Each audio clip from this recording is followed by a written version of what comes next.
ಸ್ಥಳ ಮಹಜರು.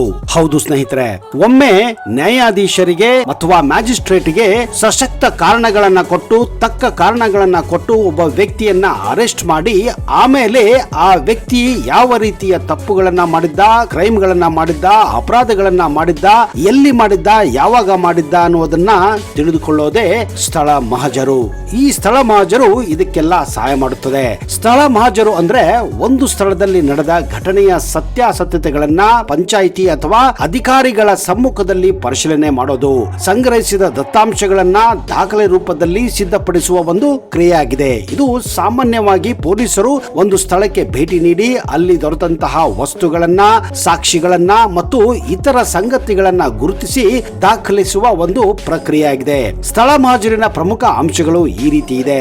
ಘಟನೆಯ ಸ್ಥಳ ಪರಿಶೀಲನೆ. ಪೊಲೀಸರು ಅಥವಾ ಸಂಬಂಧಪಟ್ಟ ಅಧಿಕಾರಿಗಳು ಘಟನೆ ನಡೆದ ಸ್ಥಳಕ್ಕೆ ಭೇಟಿ ನೀಡಿಕೊಡುತ್ತಾರೆ. ಅದು ಕೂಡ ಆ ಅಪರಾಧಿಯೊಂದಿಗೆ ಅಲ್ಲಿ ದೊರೆತಂತಹ ವಸ್ತುಗಳನ್ನ, ಫಿಂಗರ್ ಪ್ರಿಂಟ್ಸ್ ಗಳನ್ನ ಮತ್ತು ಇತರ ಸಾಕ್ಷ್ಯಾಧಾರಗಳನ್ನ ಅಲ್ಲಿ ಸಂಗ್ರಹಿಸಲಾಗುತ್ತದೆ. ಜೊತೆಗೆ ಸ್ಥಳದಲ್ಲಿ ಇರುವಂತಹ ಅಥವಾ ಅವರು ಆ ಘಟನೆಯ ಬಗ್ಗೆ ಕೆಲವು ಹೇಳಿಕೆಗಳನ್ನ ದಾಖಲಿಸಿಕೊಳ್ಳುತ್ತಾರೆ. ಇಲ್ಲಿ ಕನಿಷ್ಠ ಪಕ್ಷ 5 ಜನರನ್ನ ಭೇಟಿ ಮಾಡಿ ಅದೇನಾದ್ರೂ ಆ ಸ್ಥಳಕ್ಕೆ ಸಂಬಂಧಪಟ್ಟ 5 ಜನ ಸಿಕ್ಕರೆ ಅವರ ಹೇಳಿಕೆಗಳನ್ನ ಕೂಡ ರೆಕಾರ್ಡ್ ಮಾಡಲಾಗುತ್ತದೆ. ಮೇಲಾಗಿ ಈ ಘಟನೆ ಯಾವ ರೀತಿ ನಡೆಯಿತು ಅನ್ನೋದನ್ನ ರೀಕ್ರಿಯೇಟ್ ಮಾಡುತ್ತಾರೆ. ಅಂದ್ರೆ ಯಾವ ಒಂದು ಅಪರಾಧವನ್ನ ಒಬ್ಬ ಅಪರಾಧಿಯನ್ನ ಆ ಜಾಗಕ್ಕೆ ಕರೆದುಕೊಂಡು ಹೋಗಿ ಯಾವ ರೀತಿ ನೀನು ಅಪರಾಧ ಮಾಡಿದೆ ಅನ್ನೋದನ್ನ ಮತ್ತು ಆ ಸೀನ್ ಅನ್ನ ಫುಲ್ ಕ್ರಿಯೇಟ್ ಮಾಡ್ತಾರೆ.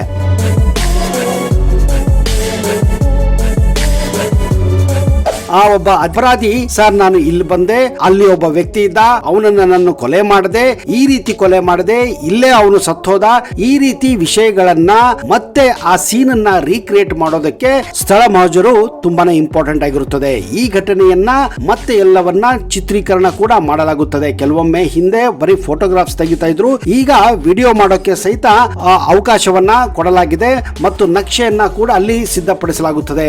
ಒಂದು ಸಾರಿ ಆ ಒಂದು ಕ್ರೈಮ್ ಸೀನ್ ಅನ್ನ ಕ್ರಿಯೇಟ್ ಮಾಡಿ ಆ ಕ್ರೈಮ್ ಸೀನ್ ಅನ್ನ ಸುತ್ತಲೂ ಒಂದು ನಕ್ಷೆ ಪಡಿಸಿ ಅಲ್ಲಿ ಯಾರು ಹೋಗದ ಹಾಗೆ ನೋಡಿಕೊಳ್ಳಬೇಕಾಗುತ್ತದೆ. ಸಾಮಾನ್ಯವಾಗಿ 2 ಅಥವಾ 3 ಜನ ಸ್ಥಳೀಯರ ಒಂದು ಸಾಕ್ಷಿಗಳನ್ನ ಕೂಡ ಅಲ್ಲಿ ಸಂಗ್ರಹಿಸಲಾಗುತ್ತದೆ. ಈ ರೀತಿ ಸಂಗ್ರಹಿಸಿದ ಎಲ್ಲಾ ಮಾಹಿತಿ, ಎಲ್ಲಾ ಸಾಕ್ಷ್ಯಗಳನ್ನ ಒಂದು ವರದಿಯಲ್ಲಿ, ಅಂದ್ರೆ ಇದನ್ನ ಮಹಜರು ವರದಿ ಅಥವಾ ಪಂಚನಾಮೆ ಅಂತ ಕೂಡ ದಾಖಲಿಸ್ತಾರೆ. ಇದರ ಉದ್ದೇಶ ಏನಪ್ಪಾ ಅಂದ್ರೆ ನ್ಯಾಯಾಲಯದಲ್ಲಿ ಈ ಘಟನೆ ಬಗ್ಗೆ ಸ್ಪಷ್ಟವಾದ ಮತ್ತು ನಿಖರವಾದ ಮಾಹಿತಿ ನೀಡೋಕೆ ಇದು ಸಹಾಯ ಮಾಡುತ್ತದೆ. ತನಿಖೆಗೆ ಒಂದು ಪುರಾವೆಯಾಗಿ ಇದು ಕಾರ್ಯನಿರ್ವಹಿಸುತ್ತದೆ. ಘಟನೆಯ ಸತ್ಯವನ್ನ ನಿರೂಪಿಸಲು ಇದು ತುಂಬಾನೇ ಸಹಕಾರಿಯಾಗುತ್ತದೆ. ಸರಳವಾಗಿ ಹೇಳಬೇಕಂದ್ರೆ ಯಾವುದೇ ಒಂದು ಅಪರಾಧ ಅಥವಾ ಘಟನೆ ನಡೆದಾಗ ಅದರ ವಿವರವನ್ನ, ಸಾಕ್ಷಿಗಳನ್ನ ಮತ್ತು ಇತರ ಸಂಬಂಧಿತ ಸಂಗತಿಗಳನ್ನ ಸ್ಥಳದಲ್ಲೇ ಪರಿಶೀಲಿಸಿ ದಾಖಲೆಯ ಪ್ರಕ್ರಿಯೆ ಸ್ಥಳ ಮಹಜರು ಆಗಿದೆ. ಇದು ತನಿಖೆಗೆ ಒಂದು ಅತ್ಯಂತ ಪ್ರಮುಖವಾದಂತಹ ಮೊಟ್ಟ ಮೊದಲ ಹೆಜ್ಜೆ ಅಂತಾನೆ ಹೇಳ್ಬಹುದು.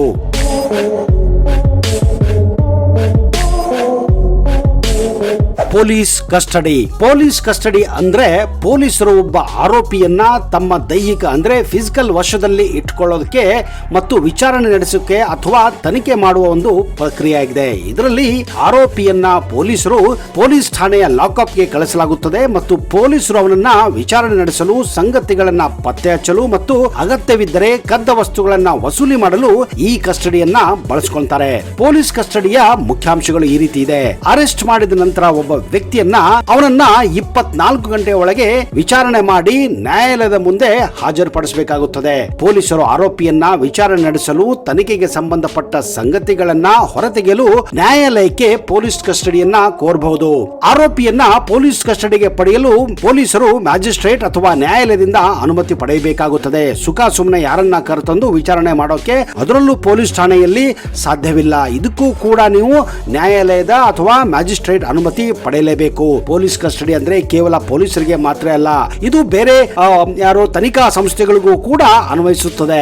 ಪೊಲೀಸ್ ಕಸ್ಟಡಿಯ ಗರಿಷ್ಠ ಅವಧಿ ಇದ್ದೇ ಇರುತ್ತದೆ. ಇದನ್ನ ಪೂರೈಸಿದ ನಂತರ ಆರೋಪಿಯನ್ನ ನ್ಯಾಯಾಂಗ ಬಂಧನಕ್ಕೆ ಒಪ್ಪಿಸಬೇಕಾಗುತ್ತದೆ. ಫಾರ್ ಎಕ್ಸಾಂಪಲ್, ನೀವು ಯಾವುದೇ ಒಬ್ಬ ಆರೋಪಿಯನ್ನ ನ್ಯಾಯಾಲಯದಿಂದ ಇಷ್ಟು ದಿನಗಳ ಮಟ್ಟಿಗೆ ಪೊಲೀಸ್ ಕಸ್ಟಡಿಗೆ ಪಡೆದುಕೊಳ್ಳಬೇಕಾಗುತ್ತದೆ. ಫಾರ್ ಎಕ್ಸಾಂಪಲ್ 9 ದಿವಸ ಆಗಲಿ 14 ದಿವಸ ಆಗಲಿ, ಒಂದು ವೇಳೆ ವಿಚಾರಣೆಗೆ ಇನ್ನೂ ದಿನ ಬೇಕು ಅಂದ್ರೆ ನ್ಯಾಯಾಲಯಕ್ಕೆ ಹೋಗಿ ಮತ್ತೆ ಅದನ್ನ ರಿನ್ಯೂವಲ್ ಮಾಡ್ಕೋಬಹುದು. ಪಡ್ಕೋಬಹುದು. ಒಂದು ವೇಳೆ ಫಾರ್ ಎಕ್ಸಾಂಪಲ್ 14 ದಿವಸ ಆದ್ಮೇಲೆ ಪೊಲೀಸರಿಗೆ ಆ ಒಬ್ಬ ವ್ಯಕ್ತಿಯಿಂದ ಏನೂ ಕೂಡ ಮಾಹಿತಿಯನ್ನ ಪಡೆಯಕ್ಕೆ ಸಾಧ್ಯ ಆಗಲಿಲ್ಲ, ಅಥವಾ ಒಬ್ಬ ಆರೋಪಿ ಏನೋ ವಿಚಾರಣೆ ಮಾಡುವಾಗ ಕೆಲವೊಂದು ವಿಚಾರಗಳನ್ನ ಹೇಳಕ್ ಸಾಧ್ಯವಾಗಲಿಲ್ಲ ಅಂದ್ರೆ ಅವನ ಕಸ್ಟಡಿಯನ್ನ ಎಕ್ಸ್ಟೆಂಡ್ ಮಾಡೋಕೆ ನ್ಯಾಯಾಲಯದಲ್ಲಿ ಪರ್ಮಿಷನ್ ತಗೋಬಹುದಾಗಿದೆ. ಪೊಲೀಸ್ ಕಸ್ಟಡಿ ಗರಿಷ್ಠ ಅವಧಿ ಮುಗಿದ ಮೇಲೆ ಒಬ್ಬ ಆರೋಪಿಯನ್ನ ನ್ಯಾಯಾಲಯ ಬಂಧನಕ್ಕೆ ಒಪ್ಪಿಸಬೇಕಾಗುತ್ತದೆ. ಪೊಲೀಸ್ ಕಸ್ಟಡಿ ಮತ್ತು ನ್ಯಾಯಾಂಗ ಬಂಧನ ಅಂದ್ರೆ ಜೈಲು ಬಂಧನ ನಡುವೆ ವ್ಯತ್ಯಾಸವಿದೆ. ಪೊಲೀಸ್ ಕಸ್ಟಡಿ ಅಂದ್ರೆ ಪೊಲೀಸರ ನೇರ ಉಸ್ತುವಾರಿಯಲ್ಲಿ ಒಬ್ಬ ಆರೋಪಿಯನ್ನ ಇರಿಸೋದು. ಆದ್ರೆ ನ್ಯಾಯಾಂಗ ಬಂಧನ ಅಂದ್ರೆ ಮ್ಯಾಜಿಸ್ಟ್ರೇಟ್ ಅಂದ್ರೆ ನ್ಯಾಯಾಧೀಶರ ವಶದಲ್ಲಿರೋದು. ನ್ಯಾಯಾಂಗ ಬಂಧನ ಅಂದ್ರೆ ಯಾವುದೇ ವ್ಯಕ್ತಿಯನ್ನ ಮ್ಯಾಜಿಸ್ಟ್ರೇಟ್ ಅಥವಾ ನ್ಯಾಯಾಂಗದ ಆದೇಶದ ಮೇಲೆ ಜೈಲಿನಲ್ಲಿ ಇರಿಸೋದು. ಅಂದ್ರೆ ಪೊಲೀಸ್ ಕಸ್ಟಡಿಯಲ್ಲ, ಪೊಲೀಸ್ ಠಾಣೆಯಲ್ಲ ಅಥವಾ ಪೊಲೀಸರ ವಶದಲ್ಲಿ ಅಲ್ಲ, ಅವನು ನ್ಯಾಯಾಧೀಶರ ಕಸ್ಟಡಿಯಲ್ಲಿ ಒಂದು ಜೈಲಿನಲ್ಲಿ ಇರ್ತಾನೆ. ಇದು ಭಿನ್ನವಾಗಿರುತ್ತದೆ. ಆರೋಪಿಯು ನ್ಯಾಯಾಲಯದ ಅಥವಾ ಮ್ಯಾಜಿಸ್ಟ್ರೇಟ್ ಅಧೀನದಲ್ಲಿರುತ್ತಾನೆ, ಪೊಲೀಸರ ನೇರ ನಿಯಂತ್ರಣದಲ್ಲಿ ಇರೋದಿಲ್ಲ.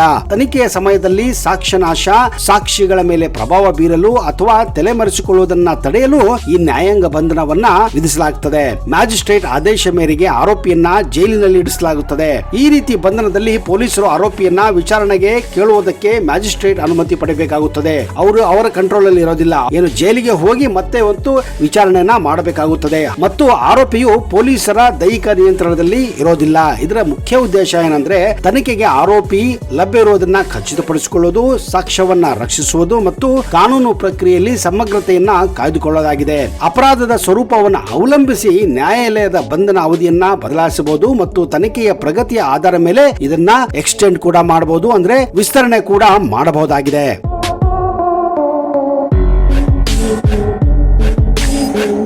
ಮ್ಯಾಜಿಸ್ಟ್ರೇಟ್ ಎಂಬುವರು ಕಾನೂನುಗಳನ್ನ ಜಾರಿಗೊಳಿಸುವ ಜವಾಬ್ದಾರಿ ಹೊತ್ತಿರುವಂತಹ ಒಬ್ಬ ನಾಗರಿಕ ಅಧಿಕಾರಿಯಾಗಿರುತ್ತಾರೆ. ಇವರು ಸಣ್ಣ ನ್ಯಾಯಾಂಗ ಪ್ರಕರಣಗಳನ್ನ ನಿರ್ವಹಿಸುತ್ತಾರೆ ಮತ್ತು ತಮ್ಮ ವ್ಯಾಪ್ತಿಯಲ್ಲಿ ಕಾನೂನನ್ನ ಜಾರಿಗೊಳಿಸುತ್ತಾರೆ. ಭಾರತದಲ್ಲಿ ಜಿಲ್ಲಾ ಮ್ಯಾಜಿಸ್ಟ್ರೇಟ್ ಅಥವಾ ಜಿಲ್ಲಾಧಿಕಾರಿ ಎಂಬುವರು ಜಿಲ್ಲೆಯ ಆಡಳಿತ ಮತ್ತು ಕಂದಾಯ ವಿಷಯವನ್ನ ನಿರ್ವಹಿಸುವ ಒಬ್ಬ ಪ್ರಮುಖ ಅಧಿಕಾರಿಯಾಗಿರುತ್ತಾರೆ. ಮ್ಯಾಜಿಸ್ಟ್ರೇಟ್ ಪಾತ್ರಗಳು ಮತ್ತು ಜವಾಬ್ದಾರಿಗಳು ತುಂಬಾನೇ ಇಂಪಾರ್ಟೆಂಟ್. ಮೊದಲನೇದು ಕಾನೂನನ್ನ ಜಾರಿಗೊಳಿಸುವುದು. ಮ್ಯಾಜಿಸ್ಟ್ರೇಟ್ ನಿರ್ದಿಷ್ಟ ಪ್ರದೇಶದಲ್ಲಿ ಕಾನೂನನ್ನ ಜಾರಿಗೊಳಿಸುವ ಜವಾಬ್ದಾರಿ ಇವರ ಮೇಲಿರುತ್ತದೆ.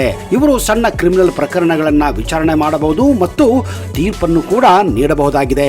ಮೇಲಾಗಿ ಪ್ರಾಥಮಿಕ ತಪಾಸಣೆ. ಗಂಭೀರ ಆರೋಪಗಳಲ್ಲಿ ಆರೋಪ ಹೊತ್ತ ವ್ಯಕ್ತಿಗಳ ಪ್ರಾಥಮಿಕ ತಪಾಸಣೆ ನಡೆಸುವ ಅಧಿಕಾರ ಇವರದಾಗಿರುತ್ತದೆ. ಜಿಲ್ಲಾ ಮ್ಯಾಜಿಸ್ಟ್ರೇಟ್ ಜಿಲ್ಲೆಯ ಆಡಳಿತಾತ್ಮಕ ಮತ್ತು ಕಂದಾಯ ವಿಷಯವನ್ನ ಮುಖ್ಯವಾಗಿ ನಿರ್ವಹಿಸುತ್ತಾರೆ. ತಮ್ಮ ನ್ಯಾಯ ವ್ಯಾಪ್ತಿಯೊಳಗೆ ಅಂದ್ರೆ ತಮ್ಮ ಜುರಿಸ್ಡಿಕ್ಷನ್ ಒಳಗೆ ವಿವಿಧ ಸರ್ಕಾರಿ ಸಂಸ್ಥೆಗಳ ನಡುವೆ ಸಮನ್ವಯ ಸಾಧಿಸುವ ಪ್ರಮುಖ ಜವಾಬ್ದಾರಿ ಇವರ ಮೇಲೆ ಇರುತ್ತದೆ. ಇವರನ್ನ ಭಾರತದಲ್ಲಿ ರಾಜ್ಯ ಸರ್ಕಾರಗಳು ನೇಮಿಸುತ್ತವೆ ಮತ್ತು ಕೆಲವೊಮ್ಮೆ ಕೇಂದ್ರ ಲೋಕಸೇವಾ ಆಯೋಗ ಅಂದ್ರೆ UPSC ಮೂಲಕ ಇವರನ್ನ ನೇಮಕ ಮಾಡಲಾಗುತ್ತದೆ. ಮ್ಯಾಜಿಸ್ಟ್ರೇಟ್ ಅಥವಾ ನ್ಯಾಯಾಧೀಶರ ನಡುವೆ ಹಲವಾರು ವ್ಯತ್ಯಾಸಗಳು ಕೂಡ ಇವೆ. ಅಧಿಕಾರ ವ್ಯಾಪ್ತಿ ತುಂಬಾನೇ ಮುಖ್ಯ.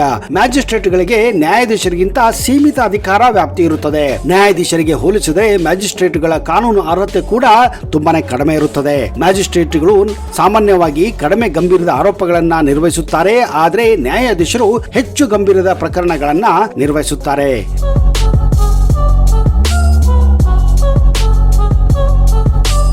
ಸ್ನೇಹಿತರೆ, ಈ ಹೇಳಿದ ವಿಷಯಗಳು ನಿಮಗೆ ಹೇಗೆ ಅನಿಸುತ್ತೋ, ಇವು ನಿಮಗೆ ಸಹಾಯ ಆಗುತ್ತಾ ಇಲ್ಲವಾ ಅನ್ನೋದನ್ನ ದಯವಿಟ್ಟು ಕಮೆಂಟ್ ಅಲ್ಲಿ ಬರೆಯಿರಿ ಹಾಗೂ ಈ ವಿಷಯವನ್ನೆಲ್ಲ ನಿಮ್ಮ ಸ್ನೇಹಿತರ ಜೊತೆ ಶೇರ್ ಮಾಡಿಕೊಳ್ಳಿ.